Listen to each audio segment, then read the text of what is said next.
Matthieu, chapitre 1. Voici la généalogie de Jésus-Christ, fils de David, fils d'Abraham. Abraham eut pour fils Isaac.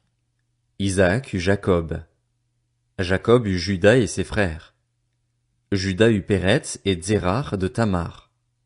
Péretz eut Hetsrom. Hetsrom eut Aram.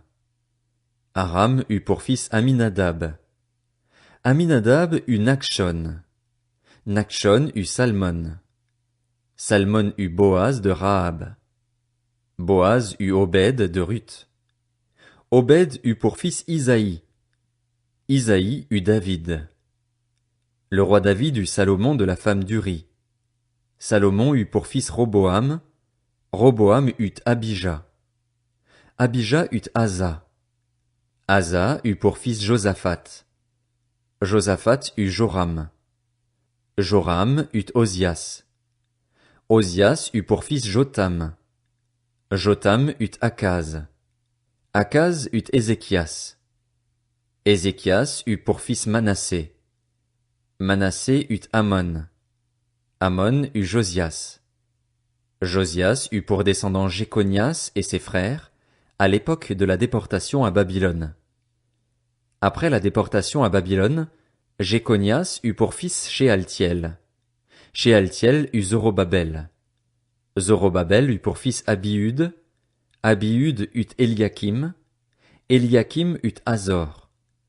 Azor eut pour fils Sadoc. Sadoc eut Hakim. Hakim eut Eliud. Eliud eut pour fils Éléazar. Éléazar eut Mathan. Mathan eut Jacob. Jacob eut pour fils Joseph, l'époux de Marie, de laquelle est né Jésus, qu'on appelle le Christ. Il y a donc en tout 14 générations depuis Abraham jusqu'à David, 14 générations depuis David jusqu'à la déportation à Babylone, et 14 générations depuis la déportation à Babylone jusqu'au Christ. Voici de quelle manière arriva la naissance de Jésus-Christ. Marie, sa mère, était fiancée à Joseph. Or, avant qu'ils aient habité ensemble, elle se trouva enceinte par l'action du Saint-Esprit.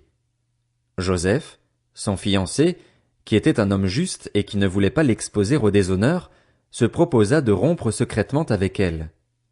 Comme il y pensait, un ange du Seigneur lui apparut dans un rêve et dit « Joseph, descendant de David, n'aie pas peur de prendre Marie pour femme, car l'enfant qu'elle porte vient du Saint-Esprit.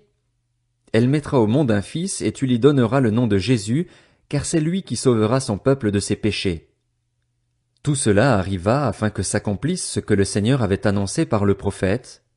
La Vierge sera enceinte.